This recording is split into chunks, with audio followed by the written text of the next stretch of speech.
Good evening, everybody, and welcome to tonight's corporate scrutiny meeting.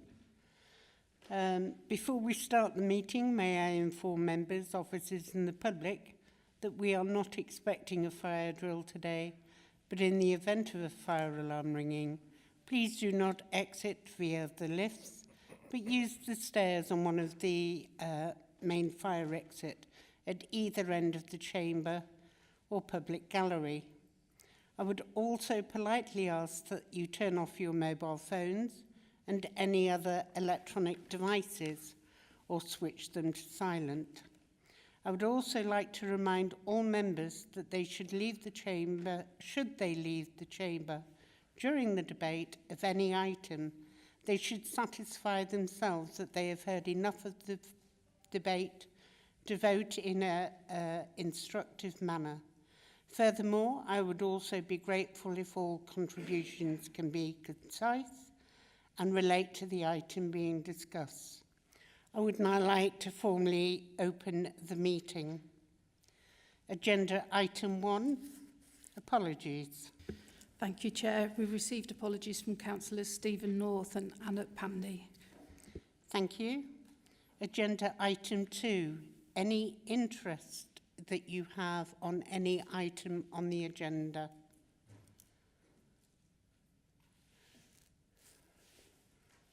No? Item 3, request to address the meeting.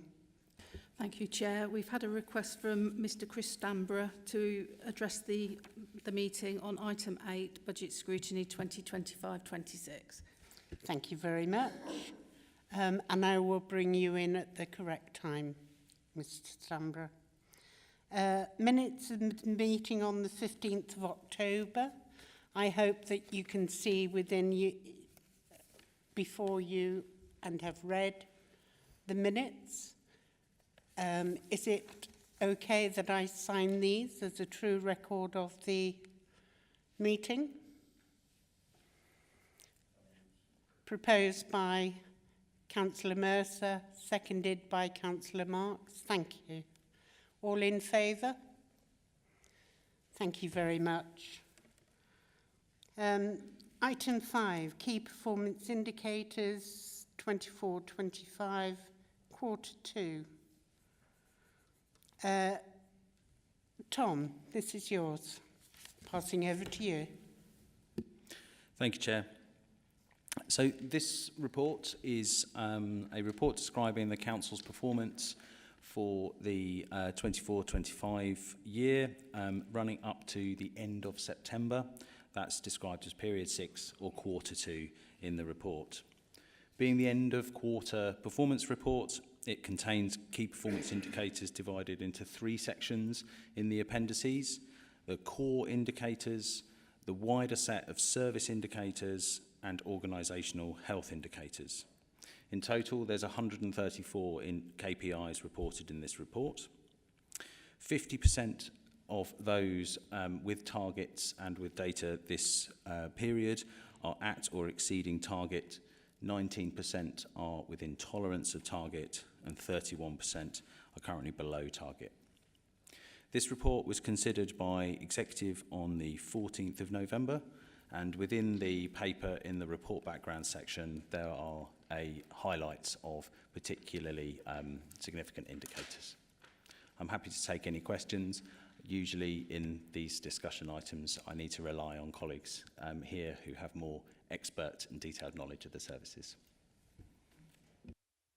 Thank you. Are there any questions for the key performance indicators? Councillor Buckingham. Thank you. On the key performance indicator that relates to EHCPs, there was a special budget put into the Children's Services budget to help bring down those numbers. We were making good headway. I know that it's reflected as a small change and it's not a trend, but do we feel that we don't have enough staff in this area? Is that why we're slipping back? Yes, Sharice. I think our trajectory performance around education healthcare plans is improving. Just to note, in terms by way of performance contextually, a few months ago we were at 3% in terms of timeliness against our statutory guidelines, which is 20 weeks. We've implemented a rapid response strategy with our existing staff envelope, and we've seen that that's increased now to just over 60%. So what that means is we are completing needs assessments on children holistically within those timescales. We also started with out-of-time assessments, which was around 230. That's now at 0. There was a council investment that was made to bolster the capacity within the team because it was felt that our extra demand growth was that it was warranted. So just for members of the committee, we've got currently around 4,300 EHCPs. We've seen a significant growth related to migration demand, but also related to complexity. So the bolstering of that capacity was very much needed to ensure that we had the right staffing resilience and capacity to be able to withstand the demand. But what we have seen over the last few months is a strategy around permanent recruitment. Because we've had interim percentages within the service, we've been on a recruitment campaign cycle, and I'm pleased to report that we've just inducted 7 new EHCP members of staff.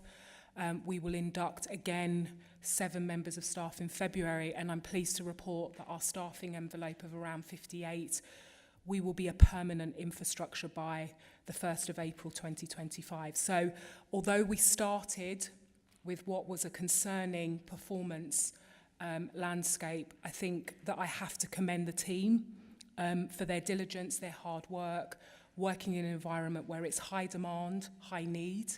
We get a lot of parental requests, parental concerns, but the team have managed to do that. And also that correlates with our annual reviews as well, which is now up to 60%. So what we're seeing is we're making those sustainable roads to leading what I would consider as a good quality assessment service. But we're not complacent because we know that the national average is 50%.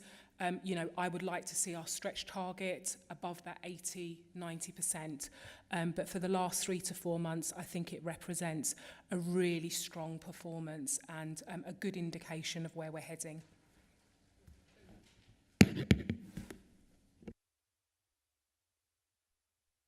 Any other questions on the KPIs?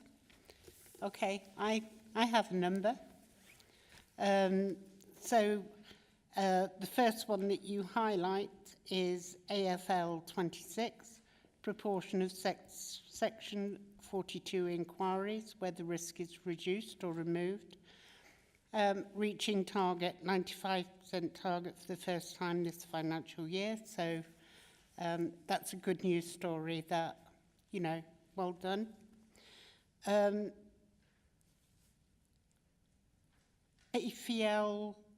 AFL 13, number of households whose homelessness was prevented, has not met target throughout the year. And again, it gives reasons for that is because of the market and the way the market is. Do we know if we have, because we know that we have or had our own lettings company, is it company or our own lettings scheme? Is there any way of growing that, do you know, so that we can try to get some of those properties that maybe people want managed in some way? Yes. Thank you, Chair. Certainly we speak regularly to landlords with regards to those who have given an indication that they want to dispose of their properties, either to support them in the role of getting tenants or secondly as potential properties for us to bring into either general fund as temporary accommodation or into our HRA, depending on where we have a need around that. I think there's always more that we can be doing in that space, but we regularly talk to the market around different ways of managing that. Thank you. Thank you. So the next one I go to is 4.3.5.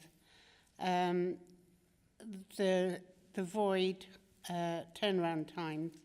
It's now been constant under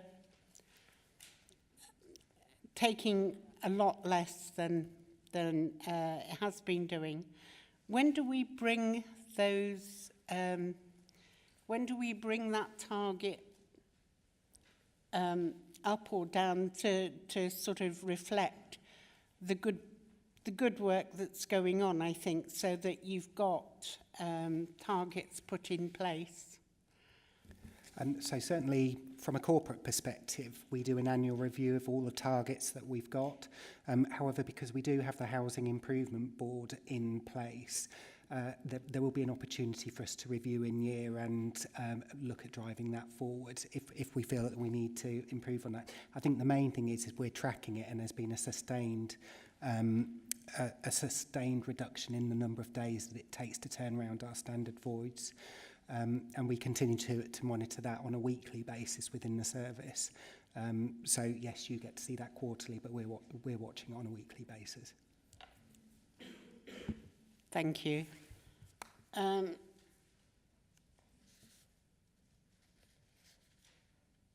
So the next one is 4.3.8, MPS 04. Understand that there is a bringing together of the rate collection rates. When will the whole system be live? So that we can get more of a steer on that. I would just have to double check the precise timescales, Chair, for that system, but it's my understanding that majority of it is in place now, and there's some work going on to tidy up the implementation and finalise some pieces of data migration at the moment. So effectively, that system is up and running. Thank you very much. That's all the questions I've got at the moment, but I note again the good reports that are going on, and would like to see that 31% of targets not performing sort of getting better. Thank you very much, Tom. Anybody got anything else on that? Then we will move on. Sorry, Mark, I believe this next one, sorry, I've done it again. I forgot the recommendations. I do apologise, girls and boys. So the recommendation is to note the performance of the council and its services for Q2. Councillor Marks is proposer. Councillor Mercer is seconder. All in favour to note those? Thank you. Got that one. Moving over to you, Mark, for our next report. Thanks very much, Chair. For item 6. So this report provides commentary on the Council's forecast for the revenue outturn position for 24-25 and is based on the information available as at period 6, which was reported to the Executive at the meeting on the 14th of November. And as Tom mentioned earlier, period 6 is the end of September. The monitoring report sets out the material financial issues identified since the budget was set back in February 24, and the forecasts presented are based on the best available data and represents the views of the budget holders and assistant directors. The forecast overspend at period 6 was 9.5 million for the general fund, and this is against a net budget of just shy of 379 million, resulting in a variance of around 2.5%, This is an adverse movement of 1.1 million from period 3, where a pressure of 8.4 million was reported. I'll just cover a few of the main variations now. The total contract value for the Children's Trust is 183.3 million, and the council's share of this is 80.9 million. And this reflects how the contract is split between the two councils, with Northamptonshire's share being just over 44%. The Children's Trust in period 6 were forecasting an overspend of 8.8 million, and the cost to this council was 3.9 million. As has been discussed earlier around the education and health care service, in trying to meet increasing demand for assessments in this area, this has resulted in a pressure of £2 million. There is also a forecast net pressure within adults of 3.4 million, and this is in relation to independent care spend, including residential and nursing care. There are net pressures of 1.2 million across communities, and there are net pressures of 607,000 across the Place and Economy Directorate. The main pressure relates to an increased demand in home-to-school transport. There are savings of 576,000 relating to savings on PFI scheme payments, and further savings of 585,000 in interest payments, and these are unchanged to those that were reported in period 3. There is also additional investment income of 750,000, and this reflects a higher Bank of England base rate compared to budget, and is based on an average cash balance of 167 million at a weighted average rate of 5.36% for a full year. And again, this is unchanged to that position reported in period 3. It's also estimated that the business rates income for 24-25 is £500,000 above the original budget, and there are further net additional pressures of 842,000, which result in an overall pressure of 9.6 million for the general fund. The council also has a corporate contingency budget for 24-25, and that is 4.1 million. This represents around 1% of the net budget, and the contingency budget is held to meet unknown or unplanned unbudgeted costs. At period 6, £207,000 of the contingency had been used, and that was used to fund the increase in staffing costs to accommodate the permanent staff into education support services and education psychology services. At this stage, the balance of 3.9 million on the contingency budget is currently assumed to be used in full during the year. However, any underspend on the contingency will be used to offset any pressures. The council's overall outturn forecast for the housing revenue account, as at period 6, is a forecast underspend of 633,000 against the approved budget of 42.4 million, and the details of the movements against budget are set out in the report in section 6. The council's overall outturn forecast for the dedicated schools grant, as at period 6, is a forecast overspend of 9.6 million, and the national pressure on services to support the education of children with additional needs is well documented, and many councils are struggling to contain expenditure within the budget available to meet needs. The mitigation actions that are available often have front-loaded costs, and benefits are felt over the course of a number of years. The council, again, as been discussed earlier, has seen a significant increase in the demand for EHCPs, which is one of the main reasons for the pressures across the high needs block. Where a local authority has an overall deficit on the DSG account, they must provide information to the DFE about pressures and savings on the high needs budget as part of the deficit recovery plan, and the council continues to work with the DFE as it develops its plan. And I'm happy to take any questions through you, Chair. Thank you very much. Any questions from the members of the committee? Okay. And I know that this has gone to executive, and we've obviously just come out of budget scrutiny, so a lot of the questions we would have asked would have come through there. So we will, as there are no hands raised, we will move on. Thank you. I have a recommendation to note the budget for Q2.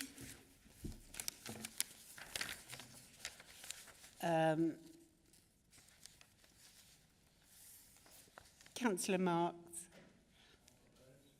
Councillor Buckingham seconded. All in favour? Thank you very much. Moving on to, item 7, capital outturn. Dean, I believe this is you. Passing over. Thank you, Chair. So before you, Appendix A is the capital report that was taken. To the Executive Committee on the 14th of November. The report sets out the capital outturn position for 24-25 as forecasted at the 30th of September, and the report details the latest revised budget position for 24-25 for both the General Fund and HRA capital programmes, including any new schemes approved since the 1st of April 2024. The table at 5.2 of the report sets out the General Fund capital budget position and the forecast outturn position by directorate.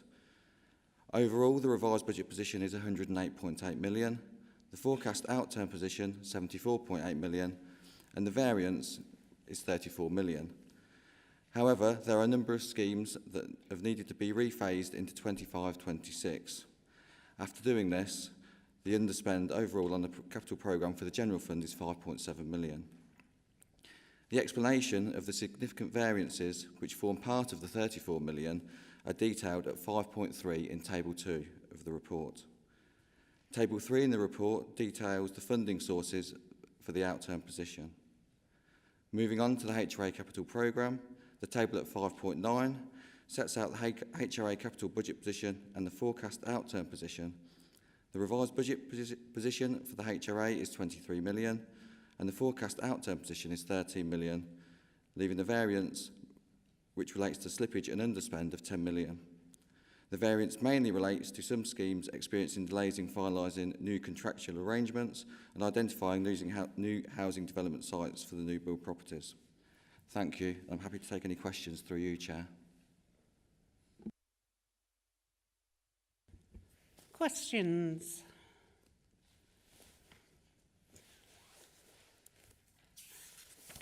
Yet again.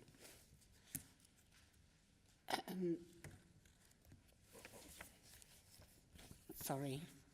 As again, this has already come to the Executive.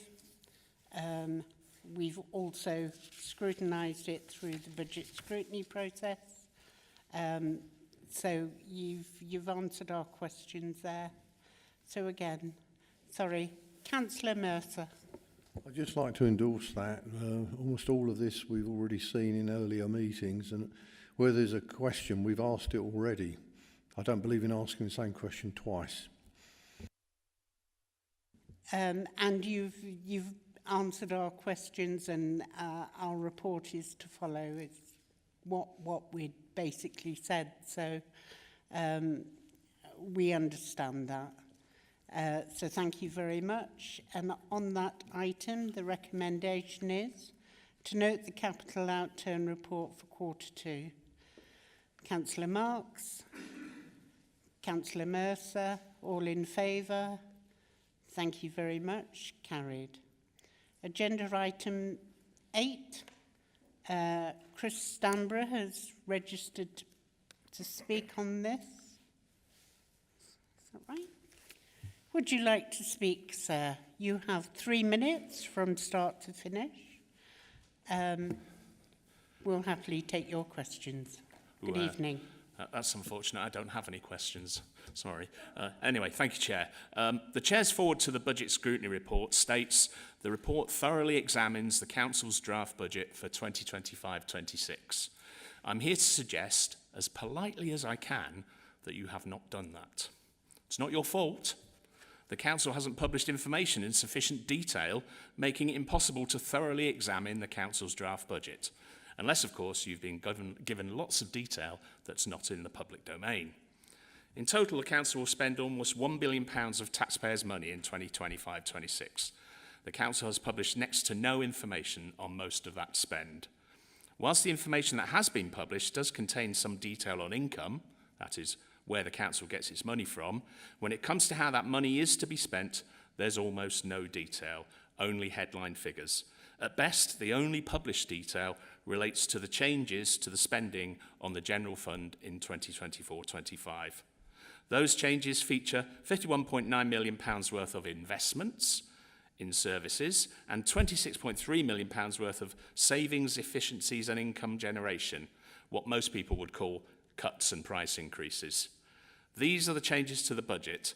That is the places where the 2025-26 budget differs to the 2024-25 budget. They are not the budget. These changes are the only items where there is any detail at all in the public domain. In effect, that means it's only possible to scrutinise £78.2 million worth of the Council's near £1 billion total budgeted spend in 25-26. That's just 8% of the total budget across General Fund, Housing, Schools and Capital. There is almost no detail on the rest of the Council's total budgeted spending. Whilst the information in the public domain contains long paragraphs detailing many of the services that individual directorates provide, with no spending amounts attached, they are of little use. In short, there's no chance to challenge effectively because there's no detail. This cannot possibly facilitate effective scrutiny of how the Council spends taxpayers' money. It follows that without that detail, which the Council has not published, it is just not possible to thoroughly examine the Council's draft budget for 2025-26. Thank you for listening. Thank you for your statement, Councillor. Mr. Stanborough. One thing I will say is we have a robust system of budget scrutiny. So what happens is that we get 2 phases of scrutiny where each directorate comes in, gives us all the figures, facts and figures, and we examine that over a good 2-week period. We have meeting after meeting, and I understand that you would like greater input into that system. And I think it's something that we acknowledge, and we would like to see that there is more public involvement in budget and coming forward. However, that's not what we do. So we do get the facts, we do get the figures, we do challenge, we have key lines of inquiry. Yes, it's a task and finish group, but it's about giving those assurances that, you know, the budget is taken forward in the best way that it can. And there was what looked to be a budget gap this year, and that's been mitigated against. And we feel that we've done a good job of what is our job, which is scrutinising the budget. And I get that you would like greater input into that. And I'm sorry, it just doesn't. Would anybody like to speak on that? Sanjit or Kunwar? Mark? I think you've covered all the main points there, really, Chair, in terms of the phase that we go through in scrutiny. And obviously you get a lot of detail in terms of the composition of the budgets together with the proposed changes in terms of pressures and savings. And I think you've gone through that in significant detail and challenged the officers, and I think we'll see that within in the report. Thank you. And I hope that's given you... Sorry, Councillor Mercer. Thank you, Madam Chairman. I've sat through an average of one scrutiny meeting on the budget every 2 days with a pile of papers to work through each time. And we have challenged where we found weaknesses. We've tried to delve behind the issues. And it's my belief that the main vulnerabilities are in the changes between successive years. If there's something wrong with the current budget, it soon becomes fairly visible. What you're trying to do is find out what changes will be dangerous or unsafe for the coming year and subsequent years. I was one of the councillors who tore apart the infamous budget at Northants County Council that failed. I wasn't even invited to the meetings, I just turned up and got away with it, and pointed out places where it was unsound or indefensible. I've not found anything anywhere near that scary in this budget, and as I said, the place to concentrate is the weaknesses, which is where you find something has changed from before. If it's working now and it continues unchanged, it's probably going to continue to work. If it's working now but something changes, you look at the change to see where something might go wrong.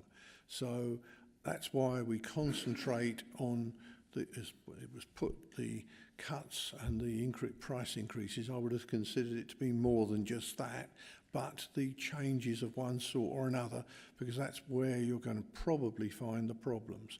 But I have to say that I could see some advantages in future years to allow some members of the public to make statements and ask questions during the budget scrutiny period, because it's always possible they might spot something that we haven't.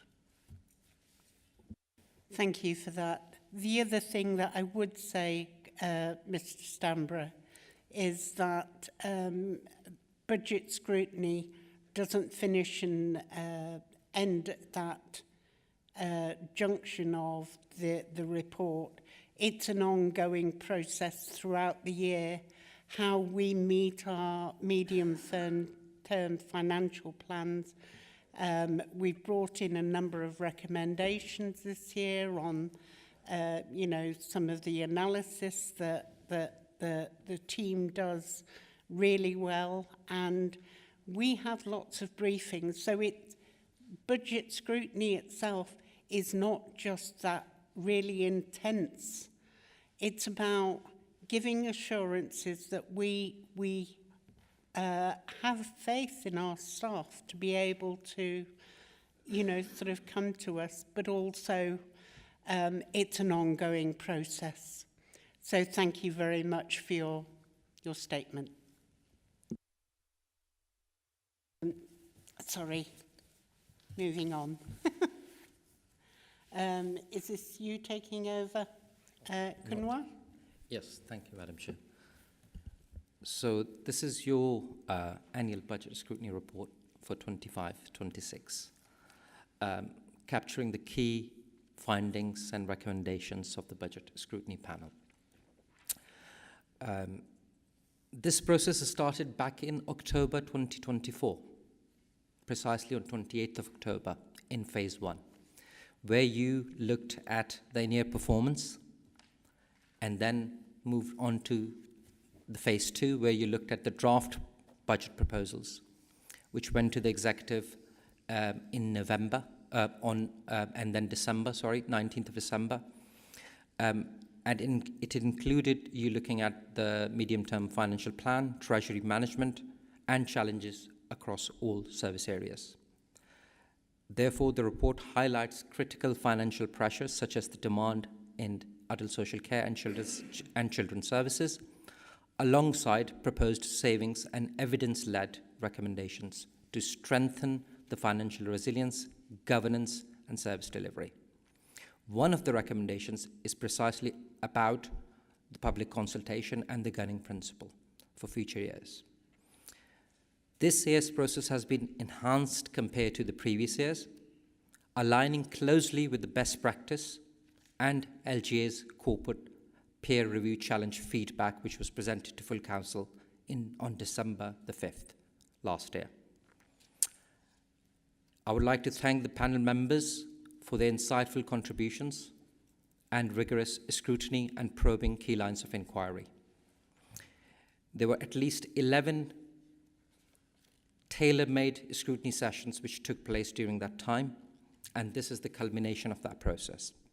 I'd also like to thank on behalf of the panel the executive members, directors and officers for their presentation of the data, support, which ensured that the process was transparent and robust. And Chair, finally, before concluding, thank you for your very calm and collected leadership of the Budget Scrutiny Panel. With your comments and approval tonight, this report will be presented to the Executive to inform their decision-making and fulfill this committee's statutory role as a critical friend. Thank you. Thank you very much, Kunwar. Has anybody got any questions for Kunwar before I move on? I would like to say thank you to the committee, the team that have worked so diligently and come and questioned robustly some of the things that they raised. I also thank officers for responding to those questions and giving us the answers from their perspective. I would like to thank Kunwar for his directorship in terms of bringing in those good practice bits which sort of aligned. It's Kunwar's last meeting this evening. He was only here as interim director. I think he's done a wonderful job in bringing this report to fruition. We welcome Chris Stevenson, who is our new scrutiny manager. So welcome, Chris, and we look forward to working with you and giving you a few heart attacks along the way, and robustly challenging the processes in the. So thank you all for getting us to this place. The recommendations will be responded to formally by the executive, and we look forward to that process followed. And as I said to somebody about a year ago, we will follow the medium-term financial plans and keep you on your toes, we hope. So thank you for all that. And I need to give you a recommendation. So we have two. On the first is to approve the draft report from the Budget Scrutiny Panel. Or can I have a proposer? I've had two proposers, Councillor Mercer and Councillor North responding. Thank you. All those in favour? Thank you very much. And to agree that the report be submitted to the Executive as the Committee's response to the draft budget 2025-26. Councillor Marks. Councillor Mercer. Thank you very much. All in favour? Thank you. That's passed. Moving on to our next item, item 9, Scrutiny Work Plan. Louise. Thank you, Chair. This is your regular item on the Future Work Programme. As you'll notice, there is one more meeting left in this municipal year on the 11th of February. And I'd just like to bring to members' attention that there is an additional item for that meeting in that the KPI sets for 25-26 and an update of the performance management framework will be brought to that meeting for your consideration and comments to the executive.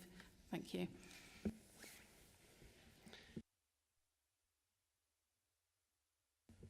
Thank you very much. Is there anything else members of the committee would like to see on the work plan going forward?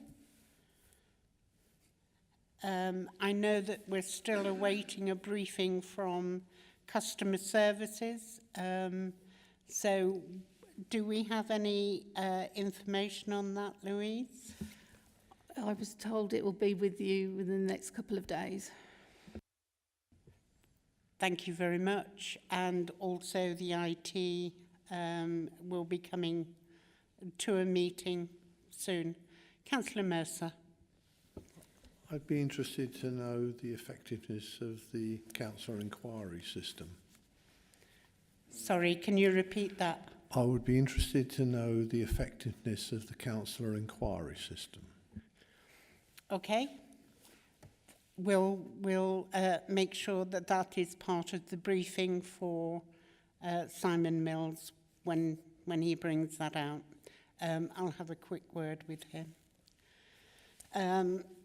So the recommendation is to note the scrutiny work plan and obviously what's coming forward. Propose Councillor Mercer, seconder Councillor Marks. All in favour? Thank you very much. So, what time have we got? 7:41. Oh, thank you very much, everybody. You get off early tonight. Thank you so much for coming. Have a safe journey home. And I look forward to seeing you at the budget. Thank you.